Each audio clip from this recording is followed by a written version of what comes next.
Or I'm having a life. I don't know, man. I just don't know what to do anymore. Inflation in Canada is so high. Canada now has the fastest shrinking economy in the G7. Inflation has already squeezed your budget, and now your mortgage renewal is out to finish the job. If something is not done with the prices that keep going up in Canada, I will be on the street. Canada's inflation rate just jumped to 2.6%. Terrible situation for Canada. Cost of living all-time high, inflation all-time high. The truth is, Canadian salaries have not kept up with inflation.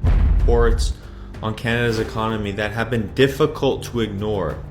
Inflation is up about 17% since COVID. Well, I think I am officially done shopping at Tim Hortons. Canada's latest inflation numbers just dropped. I'm just going to say this, working in Canada is like modern day slavery these days. Salaries have not kept up with the cost of living. Welcome to Canadian Rant, where we expose the infuriating truths of our economy. Today, we're not just looking at a percentage. We're looking at what it means to be a working Canadian who feels like they're running on a treadmill that keeps getting faster. We'll reveal how grocery prices have cumulatively increased by more than 25% in the last few years, forcing families to make painful choices.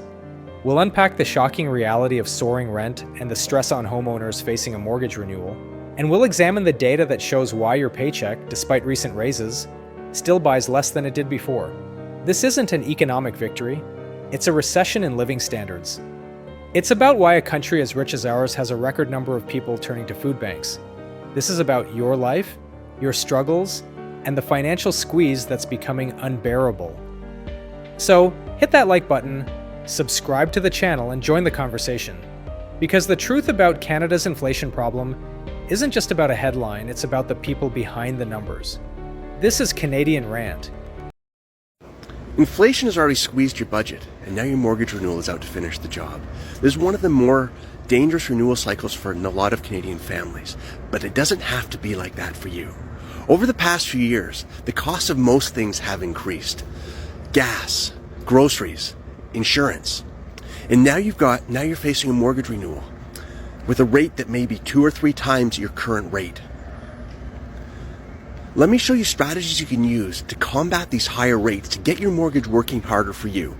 Comment renewals, and I can show you how you can transform your mortgage into being a wealth creating machine and get your mortgage working for you as opposed to you working for your mortgage.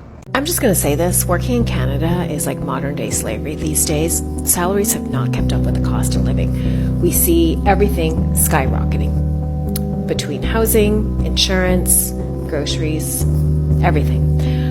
There's Canadians out here spending half of their income on housing, and that's not okay.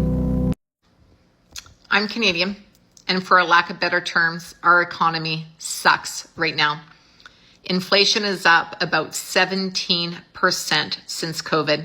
Eggs are around $8 a dozen. Meat has skyrocketed. But here's the thing. I don't have a 9 to 5. I don't have a boss. I take vacations when I want to take them. If you want to know what I've been doing to create this financial stability in my life, comment info and I would love to share it with you. Even feed myself with... Bro, inflation in Canada is so high that I just buy 1, 2, 3, 4, 5, and 6.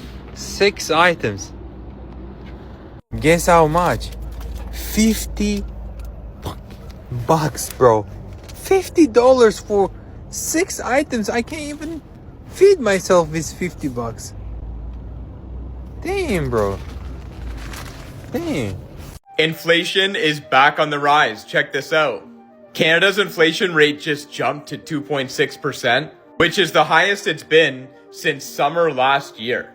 This is causing some to say the Bank of Canada may start pausing rates, with economists saying that April's policy decision will now hinge entirely on tariffs. Meanwhile, some are saying that tariffs will cause the bank to actually raise rates, with the OECD saying the worst case scenario would mean Canada raising them 1 to 1.25% higher. If we take a look at what's driving inflation right now, we can see that housing and shelter is number 1. However, it's worth noting that even though inflation has jumped, we still fall within the bank's 1 to 3% target. So what do you guys think? Is now the time to lock your interest rate in? Let me know. Well, I think I am officially done shopping at Tim Hortons and going to Tim Hortons from now on, because who in the fuck pays $3.99 for a fucking chocolate milk? Like, it's absolutely ridiculous. I can buy one at the store for $2.99. It cost me $11.25 for a chili, a bun, and a chocolate milk. Like, I can go anywhere for cheaper than that. I can get pizza for like freaking $8. So fucking done with this inflation. Justin Trudeau, do something about it. To live comfortably in Canada, you need 1 or 2 or 3 jobs now. All thanks to the Liberal government. Now Mark Carney, this guy's worse than Justin Trudeau. It's just a terrible situation for Canada. Cost of living all-time high, inflation all-time high, groceries don't cost less than $300. It's all just getting out of hand. While you go through this, you have to start a side hustle that can actually give you more income while this is happening. I'm not talking about like a side hustle that takes more time out of your day, like you have to trade your time for money. You need something that works more in the background while you work your 9 to 5 in the meantime that actually can generate money. This is what I started with back in 2013. I was a car mechanic, used to work 60 hours a week, and I did this on the side because what I knew was I didn't have to trade my time for money on this. And what happened was within 8 months, it made as much as my job. And once that happened, I was like, bye car mechanic job, bye. I don't want to put my body in weird situations, twist and turn, because I got to do some trim jobs in the interior. Open up the hood in the summer when it's like 55 degrees Celsius under the hood. If you want to know exactly how I made this happen, comment 2025, depending on where you are on social media, if it's TikTok or YouTube Shorts, comment 2025 and I will reply to that comment with the website URL. If you're on Instagram, what I'll do is I'll DM you the free training on how to do this on the side without trading your time for it. If you take action, you take this seriously, you'll be in a much better place in a year from now. Like I said, it took me about 8 months to make as much as my job. I'm not sugarcoating this. You can be rich in like 2 days. No. You got to put in some work. But the good news is it takes about half an hour to an hour a day max. So go ahead, comment 2025, and that info will be available to you. Canada's latest inflation numbers just dropped. The Bank of Canada was expected to cut interest rates this summer. The data revealed something unexpected. Core inflation remained stubbornly high, forcing the Bank of Canada to completely rethink its strategy. Ever notice how everyone becomes an expert on economics as soon as an inflation numbers drop? That's because these figures hit us where it hurts us the most, our wallets. When prices climb, your morning coffee costs more, groceries eat up more of your paycheck, and saving for the future becomes trickier. It's not just about numbers in a report. It's about whether you can afford the same lifestyle as you had last year. The Bank of Canada also watches our reactions closely. If we expect prices to rise, often they do. We're all focused on the headline inflation report or the core inflation number, but there's a sneaky driver of inflation that nobody is talking about. It's the trade tensions between Canada and the US. This hidden inflation pressure hits completely differently in comparison to everything else that the Bank of Canada tries to control. The Bank of Canada has been trying to fix a leaky roof. Now they also have a leak in their basement. Bank of Canada has a delicate balance and has a very important... The truth is, Canadian salaries have not kept up with inflation, despite what the government says, despite the fact that I think statistically they say it's 1.72%. That's where our inflation sits at. Honestly, I was at Safeway today. I go to look at the juice cooler. I don't normally buy juice, so I actually don't know how expensive juices have gotten. But I looked. The Tropicana was $13.99, so almost $14 for a 2-liter jug of juice. So if you earn minimum wage in Canada, you're making roughly $17, $18 an hour. It is just crazy. And of course, yes, you can shop somewhere else. You can go to Walmart. You can consider other stores, other options, and not shop at Safeway. But that's not the point. Like, Canada has just gotten so expensive that salaries have certainly not kept up with it. I can honestly say that I don't think Canada is okay. Not from my perspective. I don't know how you guys feel about it. The economic outlook for Canadian citizens is grim. We're set to make less money, pay more in taxes, and have our cost of living skyrocket. This combination is a surefire recipe for mass poverty and economic collapse. According to Canada's Food Price Report, a family of 4 can expect to pay up to $800 more in 2025, pushing annual food expenses to nearly $17,000. The Canadian Food Sentiment Index reveals that nearly half of Generation Z is already dipping into their savings or taking on debt just to afford basic groceries. On top of all of this, the GDP per capita has dropped for the 6th straight quarter. Wealth isn't being created, and without economic growth, there is a limit to how much more Canadians can be squeezed. The Fraser Institute's breakdown of spending paints a bleak picture of the financial burden on Canadians. Taxes now eat up 43% of the average income, with 22% going to housing and 12% to food. That means 77% of a family's earnings are spent on non-negotiables. And these costs, taxes, food, and housing, are only set to increase, while individual incomes stagnate or shrink. The direction we're headed couldn't be clearer. Less wealth for the average citizen, more control for the state, and exploding costs of basic necessities. The Canadian government seems determined to drive this country into economic oblivion, leaving citizens with nothing but higher bills and empty wallets. This model is unsustainable. It's a ticking time bomb, and when it goes off, the consequences will be devastating for millions of Canadians. I'm having a day. Or I'm having a life. I don't know, man. I just don't know what to do anymore. I'm sitting outside work, crying my eyes out in my vehicle. Because I can't function anymore. Financially, I don't understand anymore. I don't understand how I make $34 an hour and I can't function. I can't function. I can't pay my bills. I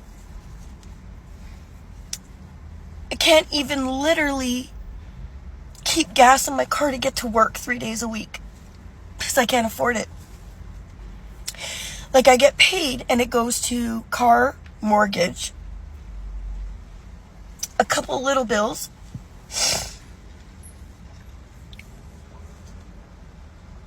and then maybe $80 in food for the week. And I literally only buy groceries when my daughter's home now. On the weeks that she goes with her dad, which is Monday to Monday, what I've started doing is I buy a loaf of rye bread, and I work really hard to keep that one loaf of rye bread lasting me the whole week, and I eat peanut butter. So I'll eat peanut butter toast whenever I'm hungry. And it's been fine. It's been working just fine. I'm good with that. That's fine. But last week, I guess I was a little extra hungry a couple days, so I had toast in the morning and toast in the evening, which that's not in my budget. So I ran out of bread on like the Thursday or even the Friday. I don't know. Either way, at 47, I had to see if my mother could buy me a loaf of bread so that I could eat for the weekend before my daughter got home. Because if there's any food in the house, I'm not fucking eating one bit of it. I'm saving everything I can for her. Because then she gets home and she's not surviving a fucking toast. I don't give a shit. I don't give a shit. I don't understand why things are so hard right now. I apparently make too much money to receive any financial benefits or help of any kind. I don't get GST. I don't get like the grocery benefit for single parents, even though I'm a single parent, but I apparently make too much money. I can't reach out to certain resources or any resources because I make too much money. You're gonna die when I tell you what I pay for a mortgage right now. $400 every 2 weeks. And I'm dying. I have to renew my mortgage for February. And I already know that my mortgage will be less, but my payments are going to be probably $400 more a month. I don't know how to budget that in. I don't know what to do. I'm trying to sell stuff on Marketplace. I'm trying to find stuff for a yard sale. You know, I I feel like I take 1 step forward and 8 steps back. Like, I get pushed back 8 steps. Not that I take 1 step back. I'm just being forced to go back. My crawl space in my house right now literally has like 8 inches of water in it. And it has for months. And it's like filled with mold. And so all I've been doing for the last few days is going online trying to figure out how I could get a septic pump. And then if I can actually sell enough stuff to afford one, then I have to learn how to install it. What? I literally have to learn how to install it. Because I don't have any help. I don't have anybody. If something is not done with the prices that keep going up in Canada, I will be on the street. I will be literally on the street corner next week, panhandling, asking for some change. It's comical how our wages aren't going up, but the price of everything around us skyrocketing. And it's not near as bad in America as it is in Canada. It's 1,000% worse in Canada. Every aspect, we can't catch a break. Groceries are now like triple the price. I just saw a video on TikTok and this girl was like, isn't this expensive for what this is? And it was a vegetable platter, not even like expensive vegetables, literally carrots, some broccoli, some cucumber, a little cherry tomatoes. It was a decent sized platter. But it wasn't anything crazy, and that was being charged $45 for the platter. Over double the amount that would used to be. You know, like a normal platter like that probably would go for about $15 to $20. It's $2.50 for an apple. When you're weighing to get an apple, it's $2.50 per pound for an apple. I haven't gotten a facial in so long. And when I was in high school, I used to go to this facial place all the time and get, my skin cleaned out. It's been quite a few years since I've actually been to this facial place. But I was like, you know what? I'm going to treat myself to a facial. They used to charge me $50 before tax. And I just looked it up now. It was $89 before tax. They're not doing anything more magical. They're now charging me $40+ more for a facial. That's how much it's gone up. We have the most expensive gas prices in the world. We have the most expensive car insurance in the world. Every aspect where you would think maybe I could save some money, you can't save any money. And then on top of that, our rent is one of the most expensive in the world. We're paying millions and millions of dollars for the land. So you could have a broken down, rotting house that's falling apart with rats in it, and you'd be charged millions of dollars for this house just because of the land of it. That's how expensive it is to live in Canada. I'm talking about specifically Vancouver. I don't know if it's like this in other parts of Canada as much, but it is becoming insane. I'm saying if the prices keep going up and the wages aren't going to be going up, then how do you expect us to live? Where are we going to be living? How are people going to pay off their debt? If you have debt, you're basically just going to keep working to pay off the minimum of your debt. You're never going to be able to pay it off. It's not a way to live.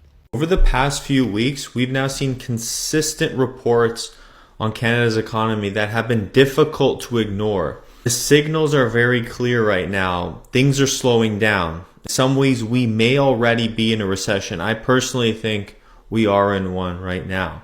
First of all, it started with the GDP numbers. In the second quarter, the Canadian economy actually shrank at an annualized pace of 1.6%. That's not just a small dip either. That's the sharpest correction we've seen since the pandemic, and the first time in nearly 2 years that the GDP has actually moved backwards. While the Bank of Canada has penciled in some weakness, most economists were only calling for about 0.7% decline. In other words, the slowdown has hit twice as hard as experts expected it to. Then, of course, we had the jobs data last week in August. We lost 66,000 jobs. That's not even a small adjustment. It's a massive number. National unemployment rate obviously went up to 7.1%, which marks the highest level we've seen in 9 years outside of the pandemic. Even more concerning is the trend in long-term unemployment. The number of Canadians out of work for more than 6 months is creeping back towards levels we haven't seen since 2011. That kind of trend is really hard to reverse. Now, if you look at the breakdown regionally, in Toronto, unemployment has surged to more than 9%, the highest level in 15 years. Obviously, youth unemployment, very concerning, has climbed to 14% in Toronto. I think even nationally, youth unemployment is even higher than that. So to put that into perspective, these are the kind of figures that we easily associate with a recession. And Desjardins even point out that youth unemployment has risen far faster than unemployment among older age groups. So it's one thing when the labor market slows down overall. It's another when an entire generation can't even start, right? Their careers. They're being totally shut out from beginning their whole career path. So what's the big question? How do we get here? I think a huge part of the answer is definitely the way immigration policy was handled. Over the past, I would say 5 to 10 years, Canada leaned heavily into immigration as the main driver of growth. Over 1 million newcomers a year were arriving in Canada, right? We saw the statistics, the news, right? Obviously a mix of foreign students, permanent residents, temporary foreign workers.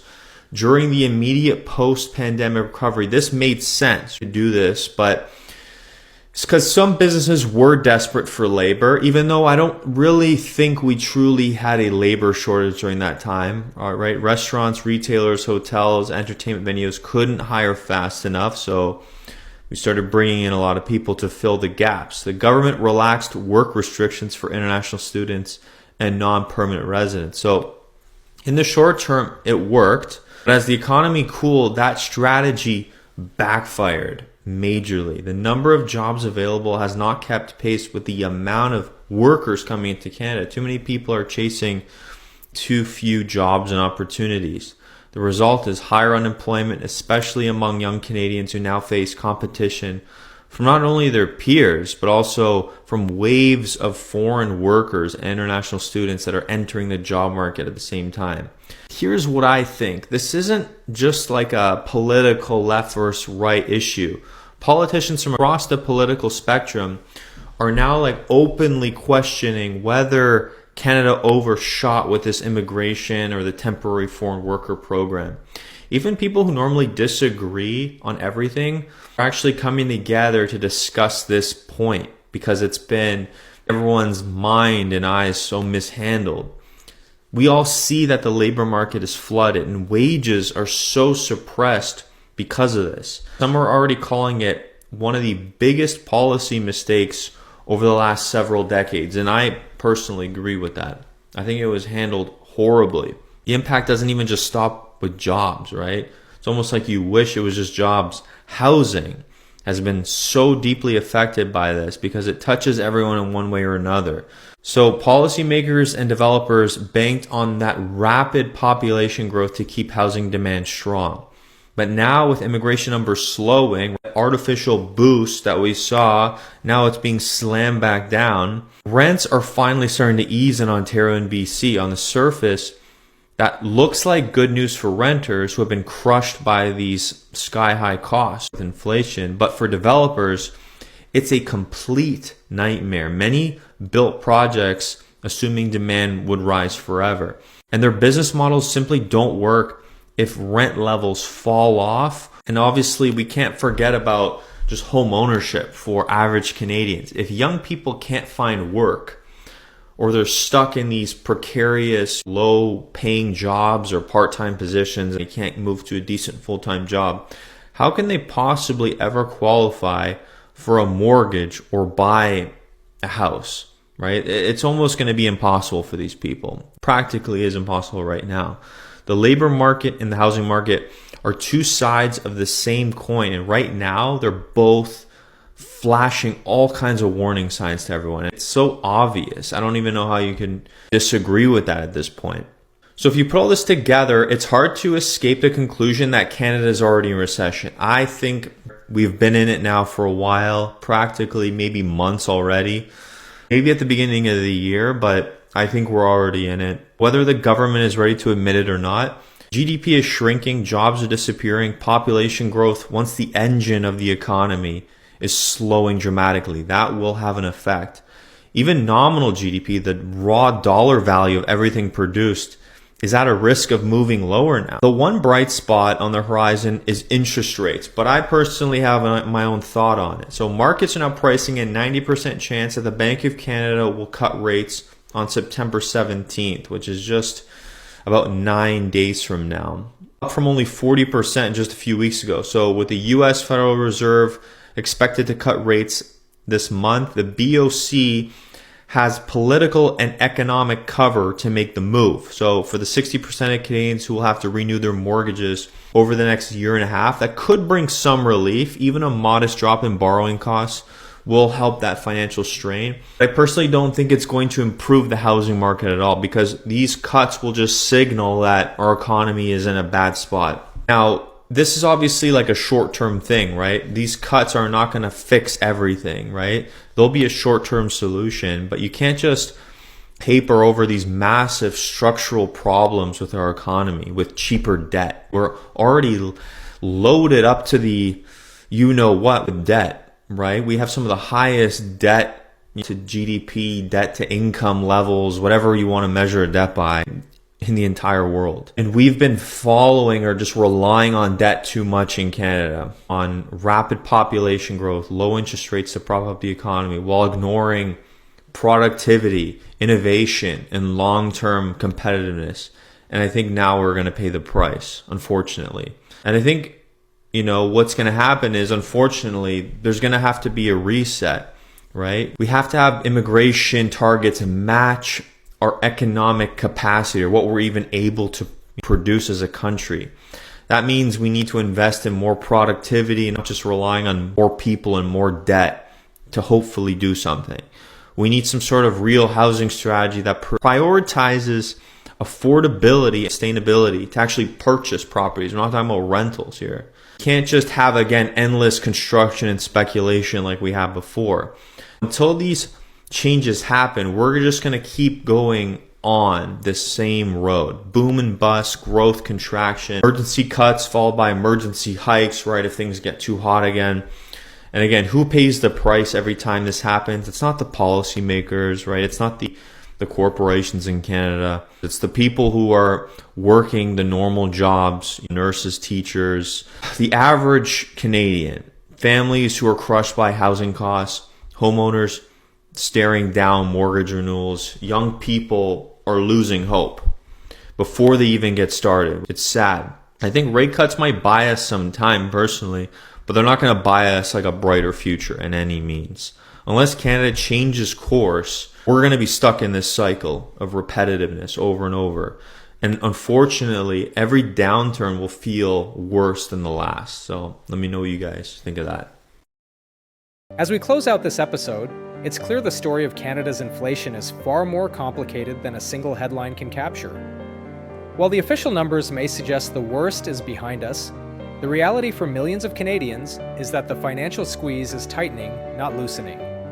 We've seen how the Bank of Canada's fight to tame inflation has, in a perverse twist of fate, exacerbated the housing crisis, creating a precarious loop where rising rent becomes a primary driver of the very problem they are trying to solve. We've looked at the numbers and seen that for the first time in a generation, our real GDP per person is in decline. This isn't just a blip on a chart, it is a clear sign of what economists call a recession in living standards. It's the reason why your paycheck, even with a raise, doesn't seem to cover the rising cost of groceries. It's the reason why we are seeing record-breaking visits to food banks, a tragic symptom of a system where a full-time job is no longer a guarantee of financial stability. And let's not forget the core of the problem. While the narrative has long been focused on a so-called wage price spiral, our deep dive revealed a different culprit. The data suggests that it wasn't rising wages pushing up prices, but rather a stunning surge in corporate profits, a profit price spiral that took advantage of global chaos to line the pockets of a few at the expense of everyone else. That is an inconvenient truth that isn't often discussed in the mainstream. This is why we started Canadian Rant, to push back against the simplistic narratives and to ask the difficult questions. We've explored the infuriating reality of gas prices driven by taxes in global markets, the emotional toll of mortgage trigger rates, and the simple pain of seeing a grocery bill that would have been unimaginable just a few years ago. So what can we do? We start by understanding, we demand transparency, we share our stories. If you're a renter who just got hit with a massive increase, a young person giving up on the dream of home ownership, or a family struggling to make ends meet, your story matters. It's the data that truly defines this crisis. Please share your experiences in the comments below. Let us know how this inflation storm is affecting you and your family. Like this video, subscribe to Canadian Rant for more deep dives into the issues that affect your life, and together, let's hold the powerful accountable. Thank you for watching.